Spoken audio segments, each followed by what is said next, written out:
Friends, இன்றைக்கி நம்ம சென்னை சமையல் ஆடியோட சமையல் என்ன அப்படின்னா, அதாவது வந்து காடை கிரேவி எப்படி வைக்கலான்னு பார்க்கலாம். அதுக்கு வந்து நான் எண்ணெய் ஊற்றி இதை மாதிரி ஆனியன் வந்து நல்லா கோல்டன் கலரில் பண்ணிக்கிட்டேன். இப்போ வந்து நம்ம என்ன பண்ண போகிறோம் அப்படின்னா, தக்காளி, மிளகு, சீரகம் இதை வந்து நல்லா ஃபைன் பேஸ்ட்டாக அரைச்சி எடுத்துகிட்டு வந்துடலாம். இப்போ நம்ம வந்து இந்த மாதிரி அரைச்சி எடுத்துகிட்டு வந்துட்டோம். இதை வந்து நம்ம சேர்த்துக்கலாம்.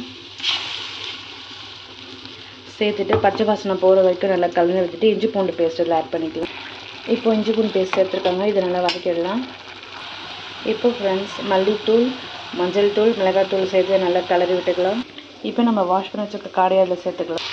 இப்போ தேவையான அளவு உப்பு சேர்த்துக்கலாம் ஃப்ரெண்ட்ஸ். சேர்த்துட்டு தண்ணி கொஞ்சம் சேர்த்து நல்லா கிளறி விட்டுக்கலாம். கிளறி விட்டுட்டு இன்னும் கொஞ்சம் தண்ணி கொஞ்சம் சேர்த்து நம்ம கொதிக்க விட்டுடலாம். அவ்வளோதான் ஃப்ரெண்ட்ஸ், நம்மளுடைய இந்த காடை கிரேவி வந்து இந்த மாதிரி நல்லா ரெடி ஆகிடுச்சு. குக் ஆகி எனக்கு வந்து இந்த அளவுக்கு போதும். இப்போ மல்லித்தூள் நான் தூவிட்டேன். இப்போ வந்து நம்ம ஆஃப் பண்ணிடலாம். அவ்வளோதான் ஃப்ரெண்ட்ஸ். நீங்களும் வீட்டில் செஞ்சு எப்படி இருக்குன்னு ட்ரை பண்ணிவிட்டு எனக்கு கமெண்ட் பண்ணுங்கள்.